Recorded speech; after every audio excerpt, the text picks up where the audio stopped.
Donald Trump બીજી વાર સત્તા પર આવ્યા ત્યારથી જે દેશના લોકોને અમેરિકામાં વિઝા ઓન અરાઇવલ મળે છે તેમને પણ યુએસ આવતા ડર લાગી રહ્યો છે. અત્યંત કડક ઇમિગ્રેશન એન્ફોર્સમેન્ટને કારણે અમેરિકા આવનારા ટુરિસ્ટની સંખ્યા ઘટી રહી છે, જેને લીધે ટુરિઝમ અને હોસ્પિટાલિટી બિઝનેસ પણ બિલિયન્સ ઓફ ડોલર્સનું નુકસાન કરે તેવી સંભાવના છે. ટેરિફ, બોર્ડર ડિટેન્શન તથા ડોલર મજબૂત બનવાને કારણે ઘણા ટ્રાવેલર્સ અને તેમાંય ખાસ કરીને કેનેડિયન્સ આ વર્ષે અમેરિકા જવાનું ટાળી રહ્યા છે. જોકે માત્ર કેનેડિયન્સ કે યુરોપિયન્સ જ નહીં, પરંતુ હવે તો એશિયન્સ પણ યુએસ જતા પહેલા 2 વાર વિચાર કરી રહ્યા હોવાનું એક સર્વેમાં જાણવા મળ્યું છે.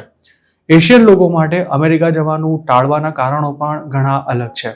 CNBC ટ્રાવેલ સર્વે પ્રમાણે લગભગ 80% સાઉથ ઇસ્ટ એશિયન્સ ટ્રાવેલર્સનું એવું કહેવું છે કે ટ્રાવેલ ડેસ્ટિનેશન તરીકે હવે અમેરિકા પોતાની પોપ્યુલારિટી ગુમાવી રહ્યું છે. આ સર્વેમાં ભાગ લેનારા 4માંથી 1 વ્યક્તિએ જણાવ્યું હતું કે છેલ્લા 6 મહિનામાં અમેરિકા જવાનો તેમનો રસ ઘટી ગયો છે.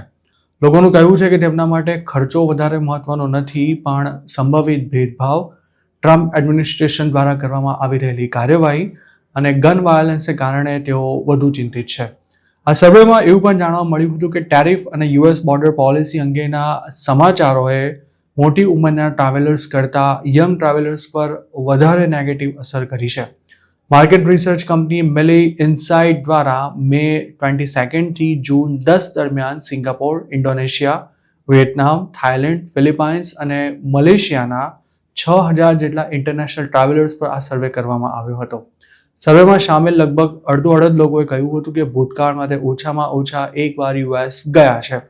જોકે ટ્રાવેલર્સની ચિંતાઓ વધી હોવા છતાં પણ કેટલાક રિસ્પોન્ડન્ટ છે, અને તેમાં ખાસ કરીને વિયેતનામ અને ફિલિપાઇન્સના રિસ્પોન્ડન્ટ્સે એવું જણાવ્યું હતું કે તેઓ યુએસ જવા માટે પહેલા જેટલો જ કે પછી તેનાથી પણ વધુ રસ ધરાવે છે. આ સર્વેમાં સિંગાપોરના લોકોએ અમેરિકા જવામાં સૌથી ઓછો રસ દાખવ્યો હોવાનું જાણવા મળ્યું હતું. સિંગાપોરના 55% લોકોએ કહ્યું હતું કે તેઓ હવે અમેરિકા જવા નથી ઈચ્છતા, જ્યારે વિયેતનામના લોકો ટેરિફને લઈને રોષે ભરાયેલા છે અને સર્વેમાં તેમણે આ અંગે આખરી પ્રતિક્રિયા પણ આપી હતી. જોકે ટ્રમ્પના આવ્યા બાદ પણ ઇન્ડિયન્સનું અમેરિકા પ્રત્યેનું વલણ નથી બદલાયું. આ સર્વેમાં જણાવાયા અનુસાર 96% ઇન્ડિયન્સનો આ મામલે પોઝિટિવ અથવા ન્યુટ્રલ રિસ્પોન્સ રહ્યો હતો. પણ ઇન્ડિયન્સ માટે હવે અમેરિકા જવાનું જરાય આસાન પણ નથી રહ્યું.